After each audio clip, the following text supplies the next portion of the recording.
All right, everyone. Welcome to the Real Estate Game Changers Show. I'm your host, Mike McKay, based in the Jacksonville, Florida market. And each and every week, we do this show with people who are changing the game of real estate all over the country. And this is a live show, guys. So if you do have any questions, please put them in the comments for our guests to answer. If there is anyone here who's getting into the Jacksonville market or maybe a little newer, if you ever need help on anything, feel free to reach out to us. And if you have any deals to sell, we are still a very active buyer in the greater Jacksonville area. So this week, I have a friend from Gainesville on the show. Victor, welcome to the show. Thanks for having me. Appreciate it. Absolutely, man. So, for people who don't know you, could you tell us a little bit about how you got into real estate and how that led you to where you are today? Yeah, for sure. So I'm primarily fix and flipper. So buy a house, fix it up, sell it. I've done about 100 total. I think I'm like 101, 102. So just broke the 100, which is great. On track for like 40 this year. My family actually did real estate. So mom and dad did real estate, but it was a lot less volume as we do like nowadays, or as I do nowadays. They did like one a year, one every couple years. And when I was growing up, I realized like, yeah, I really want to do my own thing. I don't want to do real estate. I want to get into my own thing. And I tried my own thing, tried some other businesses, and then eventually came back to real estate. And I found out that I really enjoyed it. And this is what I've been doing since this. I got into like 2018 full time. It's been like 5 years. And I really enjoy it. I like change it. I plan to stick around what I'm doing and just keep doing the real estate. So that's pretty much how I got into it. Cool. And did you start in flipping or did you start in another part of the business? I started in wholesale. I didn't have a lot of money when I started. So I figured, okay, let me do wholesale. I can get into it with minimal funds. So that's what I did. I started cold calling actually. And I had a mentor teach me and just basically started reaching out. And at first we were doing Miami, and Miami was just a crazy market. So I'd cold call. It's like 8 a.m. and like they pick up. And I'd be like, hey, do you want to sell your house? And they're like, no, no thanks. The fifth person who's called me today. It's like 8 a.m. and I'm calling them. And so Miami didn't work out. It was way too competitive. They wanted too much. So then I switched to Gainesville as like a more secondary market, smaller market, and then it just took off. And then first two deals were wholesale deals. Like first one made 3 grand, second one made 3.5. And then I switched to flipping, and I haven't gone back. I haven't done a wholesale deal since 2018. I just like the flipping so much.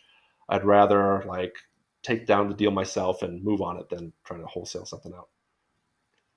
Yeah, gotcha. And then, so do you still source your own deals even though you're not wholesaling? Do you source your own inventory or do you kind of buy off a lot of other wholesalers? It's about half on my own and then half wholesalers. Okay. So yeah, we still work with wholesalers. I think they're a great, source, especially nowadays. Like when I started, there was like one and a half maybe wholesalers in my area, and now there's like I feel like I get a call like every week or every other week. There's probably like 50 to 100 wholesalers in my area. Like it's been very crowded, so it's very nice to have people who find you deals, who source deals for you. So I'm Hmm. 100% open to wholesalers for sure. Cool. And in terms of sourcing your own deals, I mean, how are you going about doing that currently? I've had a lot of luck with like SEO, like set up a website and then people reach out to me there. That's been going good. Some like pay per lead services have been going good. I think propertyleads.com is what it's called. That one's been going good. Like referrals because people know me. Like maybe some realtors reach out, so that's been good.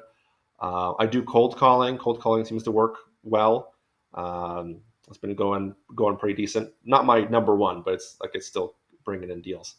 And that's it. And then wholesalers, and that's pretty much what's been working for me. And I have been trying PPC, like Google Ads. Like you run an ad, someone says, "I need to sell my house Ah, fast," you pop up. That's still like I'm only a month and a half into it, so I got to give it more time to see if it's worthwhile on that. sure. Yeah, SEO is something that we're actually working on ramping up at the moment. I guess like when you jumped into that, like what kind of steps did you take to, I guess, get ranked and start getting those inbound leads? I actually went through like a couple SEO agencies, and nothing really happened. Nothing really changed. So really, what I did, like, I try to improve the website just so it's not like every other carrot website because you see a lot of that. Like you search "sell my house," Mm, and, like, you click on five websites, and they literally look all the same. Like you just change the name, it's just literally the same. So I didn't do that. So I got a custom website done. That wasn't too bad. I think it was like 2 grand, which wasn't terrible. And then what's been really helping, I think, is Google reviews. So I have like 70 Google reviews. And Hmm. when you search sell my Gainesville house, I'm like, I pop up, I have my pictures there, I have all the reviews, so I show up like number one. And then it like really catches your eye. Like if I have 70 and like the next person has like five, and the next person has like two reviews, like I really stand out. And I don't know about you, but I read reviews before buying something. I read reviews before reaching out, stuff like that. So it's really important. So I think that's really helped. Also, it's just a smaller market, so I feel like it's easier to dominate. I guess I get less lead flow realistically, but I feel like it's easier to dominate versus like a Jacksonville or like New York City or San Francisco. You have a lot of people throwing a lot of money at it. Sure.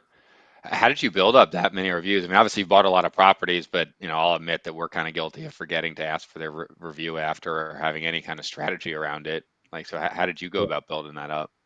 Pretty much like anytime you interact with anyone, you like, and it's a positive interaction, you try to get a review. So like, let's say we sell a house and there's a agent involved, like they write us a review most of the time. If we work with a contractor consistently, they write us a review. If we work with a wholesaler consistently, they write us a review. So like literally anyone you could think of. I've even had friends write a couple reviews. Nothing crazy, but so like almost consistently. And then I have it on my calendar like once a week, try to get a review.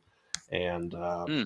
send it to a couple people and send them a link and do it that way. So you can always do like a review swap too. Like, hey, I'll write you one if you write me one, and people really like that too, especially realtors Yeah. because they thrive off reviews too. That's pretty much it. It just kept in the back of my mind. I keep doing it consistently, and again, 5 minutes once a week is pretty good. I don't hit it every week, but you know, 52 weeks in a year, and I get most of those, so like it starts to add up for sure. Yeah. Yeah, that's a good point. I've only really thought really about having sellers do it, but I mean, I guess you interact with so many other people, contractors, wholesalers, agents, you know. My title company wrote me one. Like anyone you can think of, like literally anyone you interact with, like it's a good interaction. I'd say get them to write you a review. Cool. So I guess like what drove you to be more interested in the flipping side versus wholesaling? For like the second wholesale I did, like the first wholesale was a rental, second one was a flip, and then like they beat me up on price. Like I made like three and a half, and they beat me up like every $1,000, every $500 was important to them. But then they painted one room, they did new carpet in like three rooms, 30 or 40,000. And it was me like, oh, I was the one who found the deal. It would have been even better if I listed it and I put it together. So that's when I started thinking like, let me just start doing these flips. Like I did the hard work of finding the deal. Let me just do the last steps and let me just do that. So that's pretty much how it shifted. And then I also felt like the deals I had were good. Like I knew the numbers, like I knew they were good. So it's kind of weird to me try to convince someone else to do the deal Mm, because I knew the numbers, the comps, like everything was there. Like there was a good spread. And again, this was, I guess, the experience would be different now because it's a hotter market for sure. Because back mhm, then, there was not a lot of buyers. Like there's almost no buyers in Gainesville. There's like a handful. So if they didn't want your deal, nobody wanted your deal basically. Now it's different. I think mm. it's you throw anything that's half decent and you get a lot of money thrown at you. Yeah. So that's pretty much it. So yeah, it just made more sense to me. Like, do I want to chase the 3 grand or do I want to chase the 30 grand? Like same amount of work, like very similar amount of work. Like yeah, you got to do renovations and stuff, but it's the deal that's the hard part. Like that's talk to anyone and you might agree. Like the deal's the hard part. Yeah. It's interesting that you say that, because a lot of people say the renovation is the hard part. Oh, okay. So I'm curious, like, I mean, you've built obviously a great system over the years at, 101 or so flips at this point. So I guess like, how have you streamlined that process so that that is the easy part? I think like if you buy right, you can mess everything up and still make money. Like if you buy right and maybe you go over budget with your renovations, or maybe you sell it in the case of a flip, it doesn't sell for as much as you want, but you bought it right, like you can still make a profit. Might not be as much as you Mm, wanted, but you'll still make a profit. I think if you buy wrong and you're still spot on for renovations, you're still spot on for for like what you can sell it for. Like you can lose money pretty easily, just because you Yeah. bought too much. So that's pretty much the logic.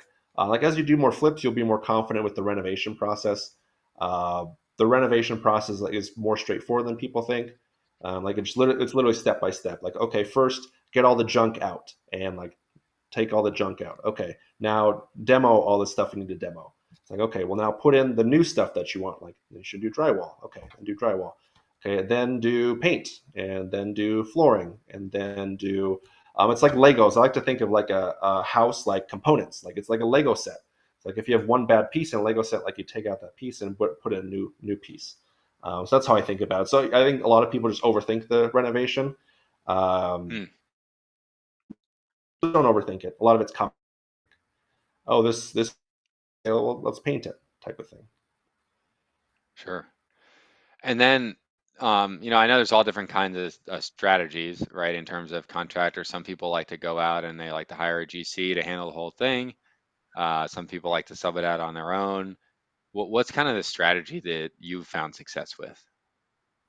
I recommend for folks like there's three different ways to do it. There's like do it yourself, which is like you're the one doing the work. Like you do the painting, you do the flooring. You're the one out there doing the work. So that's do it yourself. There's done with you, which is like you're the project manager, and like you hire the sub, you hire the painter, hire the flooring guy. Then there's like done for you, right? And done for you is like general Mm, contractor. Like you basically write them a check, just tell me when it's done, and that's it. Like you do it A to Z. So how I think about it, I don't think there's a right or wrong answer. I think it's just depending on you and your needs and what you want.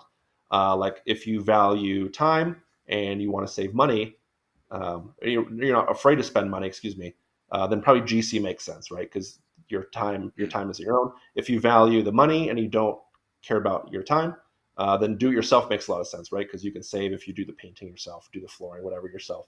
So that's how I think about it. I think whatever, try to decide what's important to you. Like if you're working full time and you're trying to do this on the side, like I'd recommend like GC or something like that. What I've found that works for me is like I have a project manager, or I have two project managers, mm, and they help manage everything. Like they get the subcontractors in there and they, break it up like that. Typically with like GCs, because you're paying them like a fee, maybe it's 10% of whatever you spend, 15%, whatever. But that comes out of your bottom line, So that's what worked for me. sure. Like we hire the painter, okay, pay him. Okay, we hire the flooring person, pay him. We hire the roofer, pay him or her, whatever. And that's pretty much it. And then the project manager manages everything. I just check in once in a while. That's worked for me. Cool. And I guess how do you structure things like with that project manager? Like, are they paid like hourly? Are they paid a like kind of success fee at the end, or are they incentivized in certain ways? Or How I've done, I tried it at first like hourly, but then I found Mhm, out like how much I think would take something to do is different from what they would do. Because like something that takes me, and that's the other thing. Like if you respond to a text, like how much is that? Is that 5 minutes? Like if you're texting a mhm, contractor, is that 5 minutes? Or you call a contractor, do we count that 5 minutes? If it's $20 an hour, then how does that work exactly? So that it didn't really work, and then it was misaligned incentives as well. Like maybe they say, "Oh, I worked 20 hours," and I'm like, "Oh, I could have done it in 10 pretty easily." So it's misaligned incentives. mhm, Like they're incentivized to put as much time of it into as possible. So what I've been doing, it's just a flat fee, just 2,000. mhm, 1,000 up front, 1,000 at the end, and that seems to be working. I also thought about the success like fee, like oh, you get 5% or 10% of the net profit. But then I thought like sometimes we're break even on a deal or we lose money on a deal, and it's very rare. It's maybe 1 out of 10 times. It's pretty rare, but it does happen. So it's like they did a great job, and it's not their fault. It's out of their control, like what we bought it for, right, and what we can sell it for. That's pretty much out of their control. They just control that middle part, that renovation. So that success fee didn't make sense to me either. Um, so we've just been doing a flat fee, and I think that's been working. Just the 2 grand and 1K, then 1K, and yeah. yeah, I think it's been good. And I guess what are you looking for in the person who you would hire to be a project manager? I think responsiveness is important. Like if a contractor calls, you got to be able to answer and handle it. I think the responsiveness is important. Uh, can you get it for me? Hey, this needs to be taken care of. That's important. Attention to detail is also important. Like you don't want there to be like paint sections or like, oh, this floor is uneven or stuff like that. So attention to detail is important. Um, I guess that's pretty much it. I think there's probably a couple other things. Maybe probably team player, because a lot of this is working with people, Mm, working with me. You're working with people pretty much. So you got to know when to pull, when to give them space, when to like if someone says, hey, the contractor's like, hey, I had a death in the family, I can't come in today to do the work. It'll have to be tomorrow. Like you don't want to push at that point, or you don't want the project manager to push at that point, where it just different. You just have like maybe person IQ, I guess, emotional intelligence, mm. maybe. And then are you looking for project managers that have construction experience, or is that not a requirement? No, not a requirement. Yeah, you can teach the stuff. It's not like they have to go in there and do it themselves. Like they're not doing the drywall, right? So they don't have to have that Hmm. experience. They just need to know, like, okay, drywall costs this much, and this is what a good job should look like. And again, like a lot of it's Mm, common sense. Like like if the drywall was done well or not, or if it was painted well or not. Just yeah. look at it basically.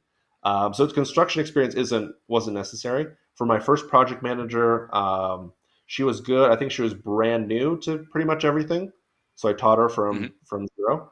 And then the second one had her. She was a realtor first. She was a realtor Mm, previously, and then did the project management. And she was saying like, hey, she liked the project management because it's a lot less stressful. Because as you can imagine, with a real estate agent, like it's like, okay, I want to see this house. Like your buyer calls, like I want to see this house. Drop everything and like let's meet there. And that happens. That happens all the time. So she was saying like this is a lot less stressful. She has more control over her schedule. So I would recommend, like, if mm, you're looking for someone, like it is easier to train someone who has a background, like if they're an mm. inspector or an appraiser or like a realtor or like a project property manager. Excuse me. Like, these are good backgrounds because you don't have to teach them everything from zero. Got it. And is this kind of like a part-time side thing for them, or do you have enough projects going on where some of these people, this is their full-time gig? I would say it's full time. Yeah, I'd say it's full time Okay. for them. How much time they put into it is basically up to them, right? Like, because again, they're getting a flat fee. So if they can manage a project and it takes them an hour, like more power to them. An hour at full. If it takes them more time, it takes them more time. But I would say they're full time. It's not like the one project manager I have. Like this is all she does, pretty much. Gotcha. And then how do you said like they just need to know what stuff costs. Like, did you just kind of like put together like a pricing list over the years so that they should understand what, everything costs in a house, or how do you go about that? That's pretty much it. Yeah. So I have like a pricing guide that's helpful. And then I think people catch on to the pricing pretty quickly. Like you do two, three Mm, houses with them, or you do two, three examples. You kind of figure out pretty quickly. You know, pretty quickly like what things cost. yeah. So I guess walk me through it. Say you buy a house, right? Like at what point, I mean, do you even go there? You just send them over? Like, I guess at what point does the project manager jump in, and at what point do they kind of step out of the process? I would say as soon as we buy it, like I pretty much hand it over to them, and I'll check in once in a Mm, while and make sure everything's good. But that's about it. So as soon as we buy it, we hand it over to them, and then we say, okay, do your thing. So like one of the first things they do is like utilities, like get utilities in our name and make sure that's getting taken care of. Then we like rekey the house, which is important because we've had some like it's very unoften, but like maybe like the previous owner tries to go back, or maybe they forgot something, or like stuff like that happens all the time. We've had like some break-ins, and luckily no one was hurt, but like it's happened before where like someone gets into the house, and you don't want that to happen. We had a quick side story here. There was an eviction house we got through a mhm. wholesaler. We bought it. It was an eviction. They were out by the time we bought it. They had a bunch of stuff in there. We cleared it. We fully renovated it. We staged it. Staging is like putting temporary furniture in there. So it looks better, so people like it more. We got under contract, and then somewhere between like getting under contract and closing it, the previous tenant broke in and slept in the bed. So they slept in the bed. They didn't do anything. They didn't steal anything. I think they like maybe ate some chips. That's about it. And that's it. And then it was just so random. Like they didn't hurt anything. They didn't break anything. But they just I don't know how they got in, but they got in and just slept in the bed, and that's it. So we called the police. In the staging And bed? what was that? In a staging bed? In the staging bed, yeah, in the fake bed. It's a real bed though that you can sleep there, but it's just so random. Like we've got a call at night, like, hey, why is there someone sleeping in your house? We're like, what? We haven't closed it, we haven't sold the property, and it's just staged and it's vacant. So that was kind of crazy. So Yeah. that's why I say like, hey, you should rekey the property just because you never know. And again, like Mm, when if you do like one flip in your lifetime or two flips, like these things aren't likely to happen. But it starts to happen like when you have like a 1% chance of something happening and you do 100 flips, like you're 100 deals, whatever, like you're likely to run into this stuff just because of like 1% chance of 100. It mm, could occur, highly likely to occur like at least once. So that's just so we always rekey it. Just like I said, they like demo it, or they hire someone to demo it and like remove all the stuff, and then like drywall, and then paint, and then flooring, and just like I continue. So I'm checking in once in a while. We do like a weekly meeting. Hey, where's everything at? What do you need help with? How's everything going? Stuff like that. But mm. they pretty much handle it A to Z. They handle it. Cool. And do you give them like a budget or like how does that work? I do, yeah. Either I like create a scope of work or they create a scope of work, which is like a budget and like Mm, what to do and how much everything costs and stuff like that. And yeah, they just kind of go for it. And if stuff goes over budget, we try to keep to the budget as much as possible, but there are sometimes surprises or are unforeseen expenses. We just fix it. That's no big deal. I've seen like it's best not to cut corners because it always like bites you in the butt later. Sometimes we try to mm, cut corners. We're like, oh, they'll never know, and then it comes up on the inspection, and like we got to fix it. And now it's harder to fix because like maybe we have less access to it, or there's something else going on, or maybe it got worse, and like let's just fix it and make it right the first time. Um, yeah. is what I'm doing. So that's pretty much it on that side. Yeah. And I guess for people who are thinking about getting into flipping, right? Like, is there any other things that you would say that they should keep in mind or watch out for on their first flip? I'd say for like a person's first flip, they should try to keep it as simple as possible, like a simple flip. Mm, Like you don't want fire damage, you don't want mold remediation, you don't want like structural or foundational issues. I'd stay away from those. Those can be more complicated, more costly. There's a lot more variables there. So try to do something simple like, okay, paint, flooring, kitchen, roof. Okay, and it's done. Just like a mm, simple flip is what I call it. None of those like um, crazy deals or oh, we have to add a bedroom and a bathroom and then we can flip it. Like that's more complicated. I've actually mm, never added a bedroom and never added a bathroom. I try to keep it as simple as possible, and that's how we can then do more because there's so much more management and so much more effort in like adding bedrooms and bathrooms, and it then takes longer. So like your money's tied up for longer. There's like a permitting process. Like just everything takes. So I just like quick. I'd rather like a fast nickel than a slow dime, as they say. yeah. Got it. That's a good point. So what else is kind of part of your buying criteria when you're looking for a property to flip besides those things? Honestly, the biggest thing is just the numbers. Like, what can we buy it Mm, for? What can we put into it? What do we need to put into it? Like repairs. What can we sell it for? Like, that's pretty much it. It's all mm, about the numbers. We buy houses, condos, townhomes, mobile homes. So like we're pretty open. Like as long as the numbers work and it makes sense, that's pretty much it. We used to do 70% rule. Now we're doing more like 75% rule. We might break that a little bit, depending on the deal. Like let's say we just have to clean it and list it. We'll be a little more mm. aggressive, but that's pretty much it. So that's pretty much it. Then we buy within Alachua County, so we just do deals here. Um, yeah, so that's pretty much the criteria. I mean, as long as the numbers there, like if you buy, sell me a property and like there's a spread and it's doable, I say we do it. Yeah. And then as far as like the project managers and kind of the subcontractors, like is that something that you built up or do you kind of expect them to build their own list of Probably subs? both. Probably both. Oh, Yeah. Like I try to find referrals and send them people. They naturally meet people. Like because the mm, thing is, like contractors know other contractors. So if you have a good mm, electrician, like they're likely like, oh, you can probably get plumbers from them, or you can probably get a roofer from them because a lot of them know each other. Like a lot of them are like within the same community, so people know each other. So it's just a mix, whoever. And then if the contractors are good, we use them as much as possible. We hmm. use them almost for every property. So we Right. reward that kind of loyalty or reward that hard work, quality, quantity, etc. And then again, we do a pretty good amount of volume. So a lot of people do really well for us. They stick with us and they can do pretty well. You do 40 flips a year, and let's say we do 40. and like let's say the profit for whatever work they do, roof or flooring or whatever, they make $1,000. That's 40 grand a year just off of one person, which is good. It's great. That's good money. And maybe they have some other people, or maybe they're, who knows, but yeah. Nice. Okay. Cool. And then I guess like what else have you changed about kind of your strategy, if anything, kind of since interest rates shifted about a little bit over a year ago at this point, or actually Yeah, maybe almost a year and a half at this point. it's been like a year. It's been a long time. Yeah, we've been in Yeah. this environment for too long. Yeah, we actually made a couple changes. So one is we're sticking to more affordable houses. Like we did a Hmm. couple like big houses for our area, like 600,000, and like those didn't go too well, especially with the changing interest rates. Because the payment before was like I don't know 1,500, 2,000 a month, and it switched up to like 3 grand, 4 grand. So you had a lot less buyers.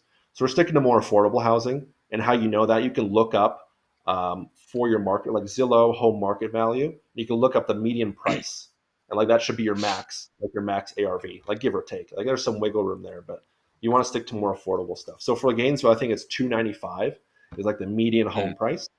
Most houses sell for that price, so we try to stay below that. And we may do like 350 ARV or something like that, but I don't want to go too much above it. So that was the first thing, like more affordable housing. Two is sticking to like trying to do as much cash deals as possible. So instead of like get a Hmm. hard money lender and then put in a down payment, it's more like I try to find a money partner where they put in the funds like cash, and then we split the profit 50-50. So I've been doing that a lot, and that's good because you have more space. Like if something goes wrong or if it sells for less, um, you just have more space, or there's less of a holding cost, so it's less of a rush. Like oh, we need to sell this right now because you don't have a Hmm. 2 grand holding over your head. So it's stuff like that. So that's the first one was the more affordable. Two is trying to do deals all cash because then you're like less pressured. What else have we done? Um, I think that's pretty much it. Just being aware of your costs. Like as you do more deals, you'll realize like what things cost and what to spend on stuff. If that makes sense. Like this is probably going Hmm. to cost 2,000 to paint it, or 3,000 to paint it, whatever. So just being really accurate with our budget's really important. I Yeah. think that's pretty much it. We've changed a couple things, but luckily with flipping, like it's a pretty straightforward business model. Like you're buying low, selling high. That's literally all you're doing. Yeah. So there's not much complexity to it. It's like if interest rates change and this changes or that changes, like it's the simple piece of it. Buy low, sell high, pretty much. Yeah. And you were saying you buy about half your deals from wholesalers. Yeah. I guess how have you gone about like building those relationships with those wholesalers? Yeah, I have a lot of people reach out, and then just like networking, I think has been really helpful. Just like meeting people and Mm. talking to people. I think with wholesalers, like just like be easy to work with. Stick to a price. Like don't try to beat them up on price. I typically don't care what their assignment fee is, and I guess that's pretty rare. That's not all buyers, all cash buyers. Sometimes if a cash buyer sees like, oh, they made 50 grand, the wholesaler's going to make 50K. They're like, oh, I need to get a better price, and that's not necessarily like the case. That's not how it should work. Like if they make a lot, great. If they make $1,000, great. It shouldn't matter as long as your numbers work. So that was number Hmm. three. Um, just be easy to work with and like stick to your word. Oh, and then probably make quick decisions. Like if you walk a house, try to give them an answer within 24 hours. Or like, hey, I need to be at this price, or hey, I need to do this. Versus like, hey, give me a week or two, and I'll let you know because the time is ticking. Like you can't have that much time. And that's happened with cash buyers too. They're like, hey, give me some time, and then like a week later, they're like, hey, okay, I'm interested. It's like, no, that deal's gone. That's we had to move it, or we had to, speaking from like wholesalers that I've talked to. So that's pretty Sure. much it, and just trying to make it as easy as possible for them. Wholesalers make money when they're like finding deals, like sourcing deals, like the disposition. I think most don't like that. If I had to guess, that's just like a time consuming part. So if they can focus just on like getting deals and like they know, okay, well Victor's going to buy it or Mike's going to buy it. If it's a good deal, then they don't have to worry about dispo at all. They can focus on what matters, which is like getting deals. Yeah. Yeah, 100%. Dispo is probably our least favorite part of the process. At least I'll speak for ourselves, but Yeah, yeah. I've got about 15 people who tend to buy, and that's about it. So, Yeah, and just work with the best people. Yeah, I think the other thing is like don't beat them up over like $1,000 or $500. I think Hmm. that's most, what you should do. If your numbers are tight, relay that and just um, explain why you're doing it. But yeah, don't try to beat them up. Because I remember again when it was me and I had like a 3 grand spread and they were trying to take that away from me. And I'm like, what the hell? Like, and then they make again like they turn Yeah, around and make 30,000. I'm like, what the hell is this? Why are they beating me up? Um, yeah, I think that's important. I had another one, but I think I forgot it. Oh, and I like to be transparent with my numbers. Like, I say, like, hey, I buy for sure. 70% roll, or hey, I buy 75% roll. This is what I got for ARV, and here are the comps. Boom, boom, boom. And these are why these are the best comps. Okay, this is repairs. This is my scope of work. This is flooring. This is paint. This is kitchen. This is like literally break it down for them. This is like we need to repair the siding. So this is how much it is to repair the siding. So I can literally break it down for them and then use the formula and say like, hey, based on this, based on ARV and based on repairs, we need to buy for this. That's why I'm coming at this price, versus like an arbitrary black box of a lot of cash buyers are like, I'm going to pay 180 for it. Why are you going to pay 180 for it? Like, oh, just because I said so. Versus like Hmm. explaining, just so wholesalers can improve too. Like more for like beginner wholesalers because they don't know what they're doing, they don't know what things cost, and that's fine. Like they're learning, so you just break it down for them. And it's happened. Like I say, like, hey, these are my numbers. Can you make that work? They're like, no, I can't make that work. They go back, we negotiate, and then we get the deal.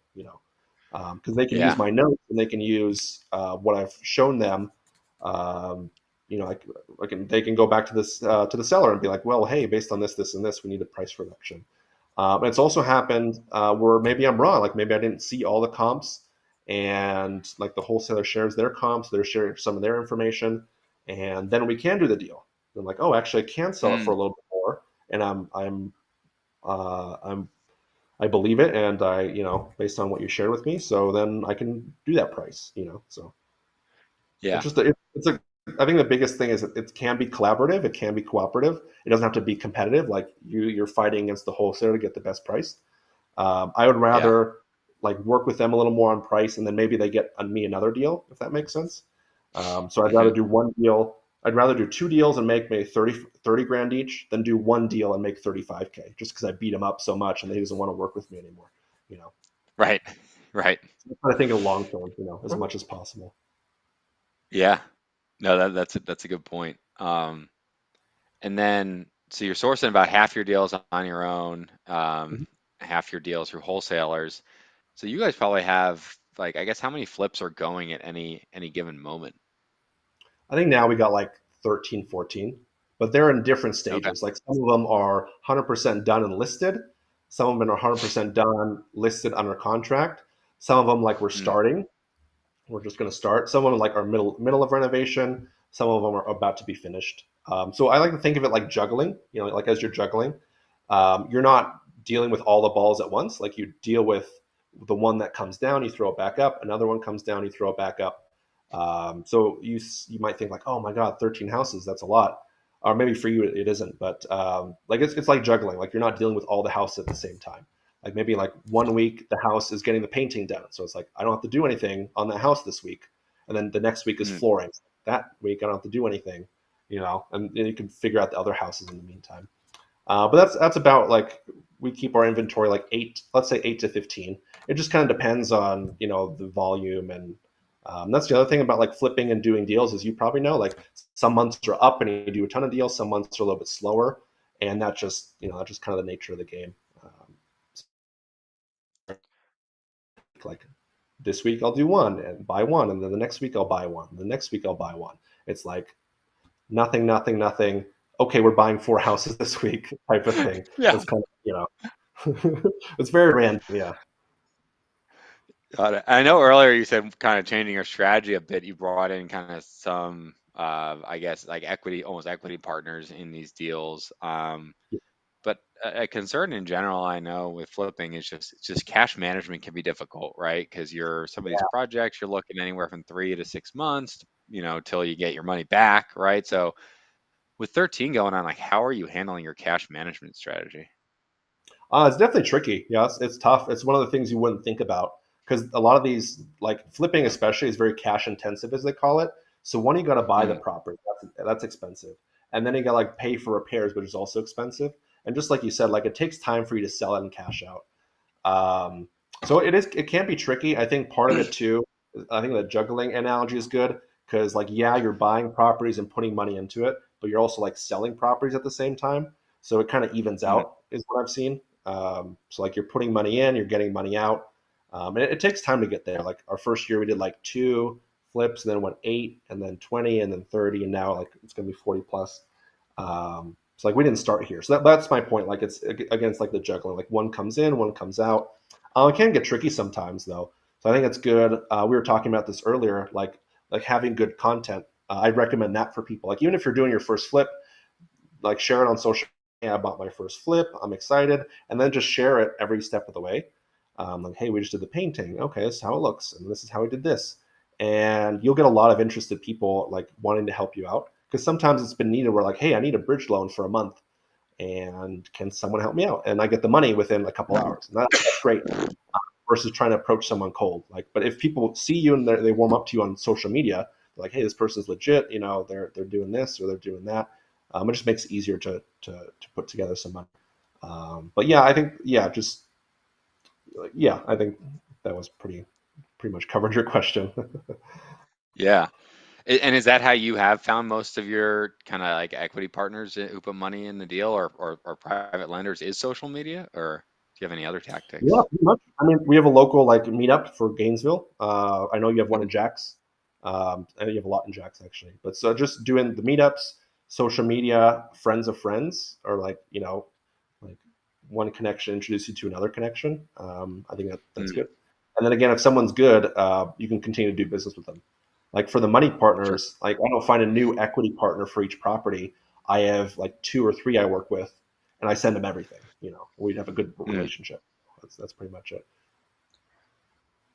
And like those like equity partnerships with the property, you said they put, what is it? They put up all the money, renovation and rehab, or I guess how do you structure that? I've never done that on a flip. We've always just either used our own cash or borrowed private money, but No, that's it. So they put in the money to buy it, they put in the money to renovate it, and then at the end, Mhm. obviously, whoever put in whatever gets reimbursed, and then he split the profit, and it can be 50-50, 60-40, 70-30. I've seen all types of splits.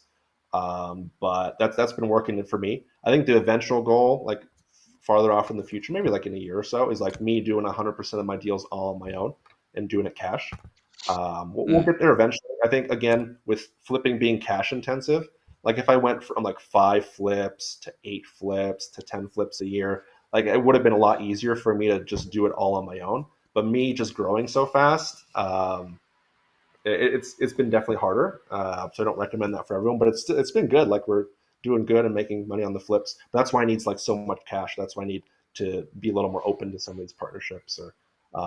And again, I prefer this way. I prefer. yeah. Outside of the project managers that you have working with you, like what does your team look like? That's it. Yeah, that's pretty much it. Just you and the project managers? Or Yeah, cool. that's it. Yeah, And 'cause you're doing again, we have, like, wholesalers who get deals, then I help source deals, and then a lot of the stuff again, as mentioned, a lot of the leads are like inbound. Like if they fill out a form on the website or a paper lead, like I get the information, I call them. Yeah, I mean that's pretty much it. And the subcontractors, like yes, they're a part of the team, but it's more like as needed, if that makes sense. It's like, hey, we got this Mhm. project, can you help me out? And they get it done. That's pretty much it. I like to keep it lean, especially like with what might happen in the market. Like I don't want to have too much payroll. I don't want to have too many people on the team, and then like things go south or things take longer to sell. Or they don't sell for as much. Then I'm stuck with these things. So at least for now, I want to keep it lean and keep it like per deal basis. Yeah. And in terms of like acquisitions, like let's say people fill out a form, call you, are you always going out to the property, or you kind of try to do the virtual thing and get a contract on the phone? I do more of the in person realistically, but Mm, I qualify them on the phone. Like, hey, mm, like what does the property need? Like typically, if the property, that's like a layer of motivation. If the property needs mm, a lot of work, or it's like a good amount of work, because if like property is in good shape, like why don't they just list it? And sometimes they have good reasons for why they don't just want to list it, and that's valid. But that's one of the things I look for. Like, does it need work? Because that's when I can add value. That's when it makes sense for me to buy at a discount. Because if it's in good shape, Hmm. like why am I buying a discount? Like I'm happy to, don't get me wrong, but that's that. And then that leads into the second thing, which is like motivation. Like why do they want to sell? Is it divorce? Hmm. Is it moving? Is it foreclosure? Code violation, tax lien? Like there's all these different layers of motivation. Eviction, that's a good one. So I try to understand why they're selling. So again, if it's in perfect shape and no motivation, like I'm probably not going to make that appointment. I'm not probably not going to go out there because why? Like just list it, and I can help them list it. But yeah, it just doesn't make sense. But if it needs a lot of work and they have good motivation, then I go see it. So I try to qualify them. Um, what's good with a lot of like these lead sources I mentioned, like it's low leads per deal, if that makes sense. So maybe it's like Hmm. 5 leads to a deal or 10 leads to a deal. So it's not like I have 10 appointments a day. So I'm not super busy with that sort of stuff. Um, Yeah. yeah. Was that intentional when you picked those lead sources? That's just been what's working. That's just been what's working. Like the cold calling is working, but it seems like it's more saturated nowadays. So it's a little Hmm. harder to get deals. Like you can still get deals, but it's a little harder. So I'm just sticking to what works, And like the wholesalers, like typically I try to vet the deal beforehand, at least a little bit, at least briefly before trying to go see it. Like if the numbers don't Sure. like make literally 0 sense, I'll tell them, but I won't make the trip out. Right. Right. Yeah. And I guess like as you've been growing the business over the years, from two flips a year, eight, all the way up to kind of 40 where you are now, I've got to imagine at some points along the way there's been like kind of sticking points. There's always that kind of a sticking point at different stages of a business. It might be helpful for just people listening, like what were some of those sticking points for you, and like what did you do to overcome those to get to the next level? Yeah, I think one of them was like from me managing it to getting a project manager. Like that was a leap, if that makes sense. Hmm. Because like when you're doing maybe like 10 a year, 5 to 10 a year, like you can manage that no problem. Like you call the people, you get it done. Once you get past that, it becomes harder and harder because you got to like call the people, go make sure they did a good job, pay them, and it just becomes a lot to handle. So I think that was probably like the first sticking point, like in terms of growth, like just getting a project manager to help out. And at first we did try the GC route, but then they were charging us Mm, so much. The GC would get like an 8 grand fee or 10 grand fee, and like that would cut into our profit. And like they're welcome to um, make their money, but it's not like I don't know if they necessarily deserve like the 8K or 10K. So they got like a painter in there, they got a flooring person in there, and that's pretty much it. And they didn't mm, it just like a lot, and they weren't necessarily pulling permits or anything like that. Um, yeah, so I think that was the first sticking point, and then like being consistent with like the funding. I think that's a sticking point. Like obviously for your first deal you got to do that, but like as you're growing you need more money. That's why I mentioned like you want to build a good network and be active on social media. So when you need funds in terms of like a money partner or equity partner or like a bridge loan or something, I think that's really helpful because it has been some times where like you know i, I have a lot of money in my bank at the first of the week, and at the end of the week it's really low. It's like I have 50 grand and now I have $100, So like, I need money, and I'm selling something next week. I'll have the funds soon. So that happens sometimes. It used to more, but less, a lot less now, if ever now. Um, yeah, so I mean that's pretty much it. I don't know if it was like a sticking point, like now in this moment it's a problem. It was just like a problem you have to solve over time as you're growing, mm. if you want to take it to the next level. And I mean, realistically with flips, like you can do 3 4 year and make 6 figures. So it's not like if you know 30K each, you do 3 4 year, that's 6 figures. So you don't necessarily have to do volume. You can do a couple of years and still be really well off. Yeah. What made you to decide to go to the volume approach that you People chose kept sending me versus? deals. People kept sending me good deals, and I'm like, yeah, let's do it. And then I slowly solved the problems over time.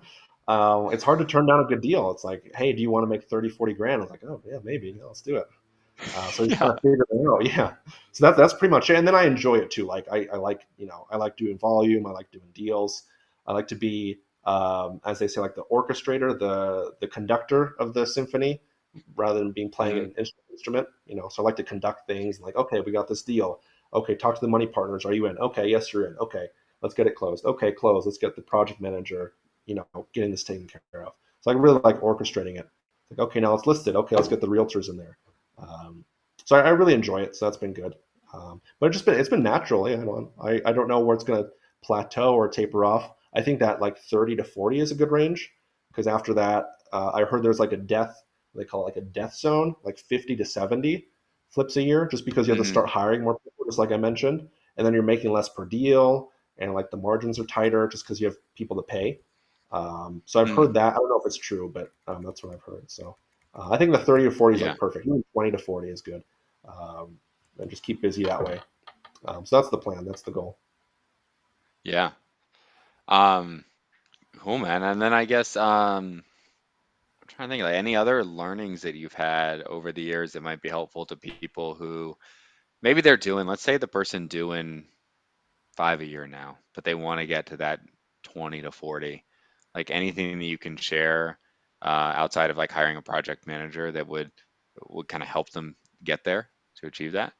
I try to figure out like what's holding them back, if that makes sense. Like, is it the money? Is it the deals? Is it the contractors? Maybe it's just fear. Like, what's specifically holding them back? What's their specific bottleneck, and solve that.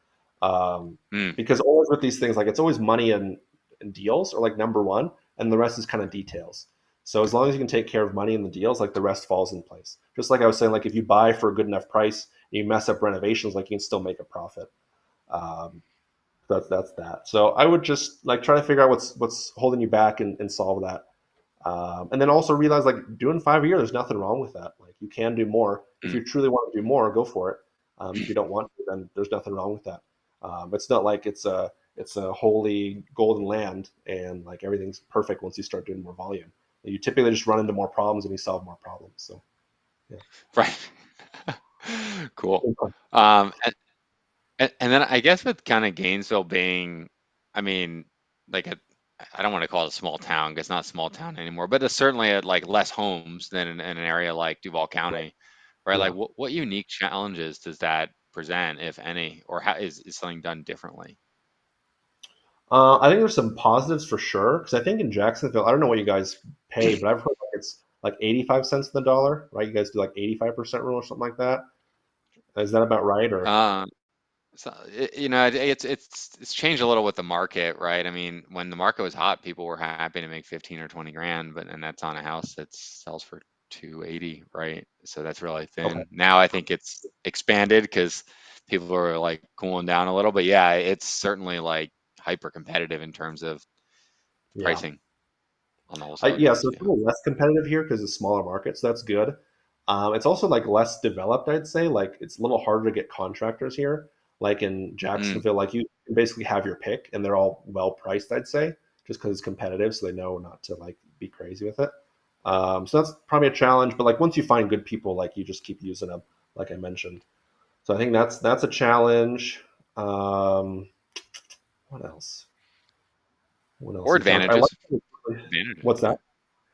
Or advantages. I'd be interested to hear what the Yeah, advantages you find. it's really good because for my county, like everything's within an hour drive, so everything's close. So if I want to check in like 5 or 6 properties, I can do that in a day. I can do that in half a day. So that's really nice. Mm, Versus some people who are super spread out, like you can only see 1 or 2 properties a day. So that's an advantage for sure. What's also good about Gainesville, like as an advantage, it's more insulated. We have like UF, University of Florida. We have some hospital systems like Shands and all these folks. So as you've seen, like previous ups and downs, like other cities have bigger cycles, and we're a little like more in like the middle. Like there's less variation, there's less change. So that's a mm, positive. There's a lot of like a unique demographic. Like there's a lot of people here. They move here for school. They buy a house, and then they move away, and then they sell the house. Like there have been a lot of those people. uh, They buy it, they live in it, and they leave. So there's some of that like housing turnover, which is kind of nice. Um, so there's been that. That's a positive. Disadvantages like mentioned and like we were talking about earlier, like if I want to pull a list for like absentee or something, like there's only 4,000, there's only 4,000 or 5,000, let's say. You're not going to get a hold of all those people. Not everyone wants to sell. So like the pool you're dealing with is a smaller pool. So that's like a disadvantage too. Like it's just a smaller pool. Or like I talked to someone out of Jacksonville actually, and they had a good website. mhm. Like and they did it through an SEO, and they're like, we get 30 leads a month, like good 30 leads a month on the website. And I was like, That's good. whoa! I get like 2 or 3 maybe 4 good leads a month on my website. I'm near the top for everything. Like there's not a lot of room to grow, if that makes sense. So just like Okay, there's sure. being a smaller pool and smaller pond and being in a bigger pond for sure. So that's what it is with games. I'm very happy though. Like we're probably going to saturate this market and maybe we'll open up to a different market like Ocala. Maybe we'll just stay here. I just don't know what that like saturation point is. Like maybe it's the 30, 40, or 50 year. I don't know. Because there's only so many houses here that sell unconventional, that are motivated sellers, that need work, that sell for a Mm, good price, and I'm probably not going to get in front of all of them realistically. Like I'll get in yeah. front of a portion of them, but sometimes they sell to a friend or sell to a family member or they list it or so we'll see what the saturation is, but so far so good. I'm not complaining. I think it's helped me get started. Just like I mentioned in Miami, like Yeah. if I got Miami started in Miami, like I don't know if I would have ever gotten a deal or like it would have taken a long time versus here. Versus here, I Hmm. was able to get a lot of deals and get started. So it's pros and cons, just like everything. It's not perfect. Yeah. And what is your vision for your business and call it the next 5 years? I think like consistently do those like 30-ish flips a year is number one. I do the deals like 100% myself. So instead of like splitting the profit, Mm, which I've been doing, like doing the deals 100% myself cash. That's pretty much it. That's honestly pretty much it. I've tried like rentals. That went okay. I did it. I did the Burr like buy, renovate, rent, refinance. But I did it just as interest rates were coming up. So I was mm, going hmm. to, like, I was projecting it out. I'm like, hey, I'm going to refinance out. I'm going to make like $300 a month cash flow. Like, yeah, that's pretty good. I'm going to do it. And then I like refinanced as the rates were going up, and then I was making like $80 a month or $100 a month cash flow. Yeah. I was like, okay, this isn't worth it. So I sold all of them. So I tried the rentals. That didn't work out as well as I wanted. Because like with the rental, like if you have to replace like new AC, like that's no cash flow for 3 years. Like that sucks. That's not good at all. Um, Yeah. so that didn't work. I tried the Airbnb. That went pretty well, but then like Airbnb bust kind of happened. So I was like, I don't know. I don't want to throw money into something that's kind of iffy. I tried a lot Mm, of different things, and I just figure like this, the flipping works best. It's the best ROI. I'm in out. If the market shifts in a big way, then I'm fine. I can just sell everything, and I could always just do the opposite. I can just do no deals for like a year. Like I'm luckily that well off where just with all the deals I've been doing and what we've been making, I can just like, oh, I'll just not do deals this year. So that's a good yeah. place to be in. If things really get that bad, which it probably won't, but I just like to have that backup. So yeah, just continue to do the flips. Honestly, that's been the best for me and most successful. Maybe expand. I know a lot of people have been getting into like land flips. I did my Mm, first one like last week. We bought one, so we'll see how that goes. But maybe I'll expand to that because that's pretty much the same thing, but you know, very similar, but still expands my circle. But that's pretty much it. Just keep doing deals, do that 30-ish a year, whatever. Start to do them on my own, so no longer splitting it because the same amount of work on my end, and now I just double my income if I just do it on my own. hmm. So that's the vision. Honestly, pretty simple, pretty unsexy, as you would say. Just kind of like keep doing what I'm doing. I mean, sometimes that's what works, right? So that's the Exactly. point. Yeah, I've seen a lot of people make that. I don't know if it's a mistake, but it's just a different journey they take. They're like, they start to see some success in a venture, and they're like, oh, let me do new construction, let me do a land deal, let me do short-term rental. And they kind of plateau. They were starting Hmm. out really good, and then they go in too many directions. They're like, oh, I want to do coaching now, or I want to do this and this, or I want to do subject to, I want to do creative. Like there's going to 1,000 directions. They just kind of plateau versus just stick to one thing and just keep growing. Yeah, for sure, man. Well, we're getting towards the end here, and I always do ask two questions at the end. First one's a little fun, which is, what is the craziest or most uncomfortable situation that you have ever experienced in a real estate deal? So I mentioned the one with the lady, like the eviction, and she broke back in to sleep in the bed. That's one of them. That's not the top one though. Probably the top one is there was a property we bought, and it was basically like it was a guy living there, and he was about to lose the house to like tax delinquency. So we stopped Mm, the auction or whatever. We were able to purchase the house, but then he said like, "Hey, I have a lot of my own stuff in here. I have some tools in here. Just give me like 30 days to get everything out." And we're like, okay, that's fine. And that's the only time we've ever signed like a post occupancy or signed a contract or something like that. Like, hey, be out by this. time, or like there's this penalty. Like that was the only time we didn't do it, and that's when we needed the most. So basically, and I think like the crux of the story, like the guy, I think he was on drugs, like he was pretty much a crackhead. So it was just crazy dealing with him. So the 30 days turned into like 60 days. And like one time he got a moving van. He's like, hey, I need some help moving this stuff. And at that point, like I just want him out. So I was like, hey, just get the moving van in front of the house. Let's do it. And basically, so we met there. I walked to my car to like grab my wallet, but again, I think he was on drugs or something, so he thought it was like a gun. So he ran into the house, like locked the door, and started yelling like, don't come in here, don't come in here, don't bother me." And then that went on for like 30 minutes, so I just left. And then so that happened, and then he eventually got out, which is good. But the thing was, like, the house was here, and on the back of the house was his mom's house. That's where he was staying Mm, afterward. So he sold the house and basically moved into his mom's, which is like 50 feet away. And like he kept on bothering us, like even after we bought the house, like he kept on bothering us and bothering the contractors.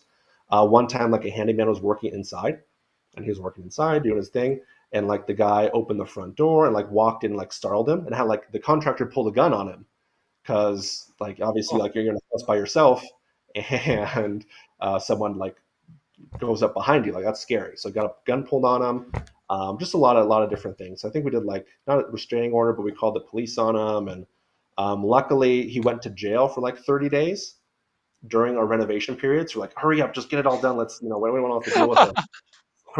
So we got it real quick. We listed it. Eventually, we sold it, and I think from the new owner, like they never had any problems with him. Like everything was okay. It was just something about us and like our team that he had a problem with. I don't know what. It's not like he was like malicious or like trying to hurt us or anything. He was just being annoying, and I don't know. It was just being annoying and being paranoid was pretty much what it was. So yeah, sure. so the new owner's happy and whatever, but that was pretty crazy. That was pretty crazy. I'm glad that Yeah. one's over. um, yeah, so that was a crazy one. So I'm glad that one's done and we moved on. But and that's probably the moral of the story. Like you got to sign like a post occupancy is what it's called. There's some sort of contract post closing. Like, hey, if you're not out, there's this penalty, or hey, we keep these funds because you need them out. Like you need them Hmm. out like, for a specific time. The other thing is like I think Yeah. it's Peterson's principle. So is like if you give someone a month to do something, they'll do it in a month. If you give someone a week to do something, they'll do it in a week. So that's the same with moving. So if you Mm, say, hey, you have 2 months to move out, it'll take them 2 months. If you say, hey, you have 2 weeks to move out, it'll take them 2 weeks. hmm. So just keep that in mind. So if someone like a seller says, oh, let's write down 3 months, it'll probably be a month. It's going to be 3 months. Like I'll bet money it's going to be 3 months because they always take their time. Yeah. And that's fine. That's human nature. But just realize what you're getting into. Yeah. Yeah, that's a good piece of advice. Yeah. Yeah, there's a lot. Yeah. Especially on the post occupancy agreement. Yes.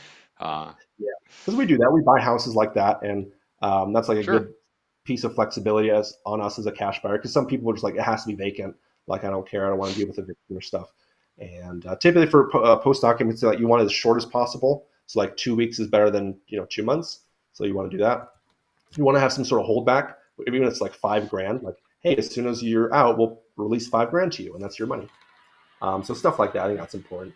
And then again, have it written, like literally written out. We've done Yeah. like a verbal agreement in the past, or like via text, and that's just not the same. It's best to just get it written. The title company can write it for you. That's the thing. So Yeah. yeah, Yeah. It feels like a lot more serious when they sign something and when there's money at stake too. the money thing too, because especially for most people, like 5 grand is a lot. And I mean, yeah, I mean Yeah. even for me, it's a lot. Like don't get me wrong. So I'll do what it takes to get out on time and get the 5 grand. So. Yeah. For sure. So second question, and the last question I always ask is, if you could go back in time, give yourself one piece of advice when you were looking for that first deal, knowing what you know now, what would you tell yourself? I'd say don't be afraid to like start low, like start with a low offer because you can always Mm, backpedal and be like, well, that was just a starting offer. Like, where do we need to be? If they're like, hey, no, that's way too low. That's a low ball offer. Like, you can always backpedal. It's so much easier to start low and go higher than like start high and go lower. If that makes sense. So it's happened a couple yeah. times. Actually, my first wholesale deal, basically what happened, I'm like, it was a cheaper property. Like, hey, I'm at like 30 grand. I'll buy the property for 30 grand. And I was like, there's no way. It's such a low offer. Like, there's no way it's not going to happen. They're not going to accept it. And then her response was like, actually, you're pretty close to what I was thinking. I was like, oh shit, okay. And then I think we bought it for like 33 or 35 or something like that, or 32. Like, so we were close. And again, it was really low compared to what I was expecting. So you never know what, where someone's thinking.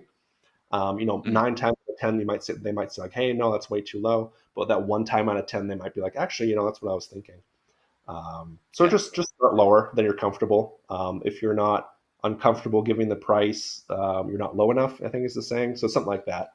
And again, like you can backpedal, be like, hey, I just want to put a number out there, see what you're thinking. Where do you need to be to make this work? Because sometimes Yeah. sellers tell you their price, and that's great. Sometimes you got to like pull it out of them. Sometimes you're like, hey, what do you Yeah. want to sell it for? They're like, I don't know. What do you think you can go for? Well, I'm not sure. Like, what do you want out of it? And you can go back and forth a couple of times. And you just won't get a number. So you still try something low. Yeah. Good piece of advice. Yep. Sometimes the number Yeah. starts the conversation.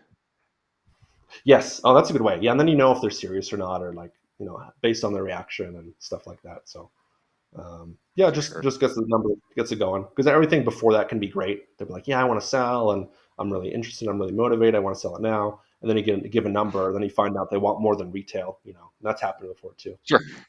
Yeah. Yeah. Those happen. Yeah. Cool, man. Well, if people want to reach out to you, whether they have questions or maybe they got some wholesale deals around Alachua County, Gainesville, how can they go about doing that? I think the best way to reach me is on Facebook. So just look up my name, Victor Yurchek, Viktor. Luckily, my name is unique, so you'll find me no problem. So yeah, just look for me and just reach out, shoot me a message. If you have deals, great. If you have any questions, great too. Happy to help, no worries. And yeah, appreciate it. Thanks for having me on. It's been good and cool to kind of share and chat. And it's really interesting. We're basically next door neighbors, like me being in Gainesville versus you being in Jacksonville. Like we're literally an hour and a half away. So it's really cool to see like what's different, what's similar, all that good stuff. Yeah, for sure, man. This was awesome. Thanks for being on the show. Absolutely.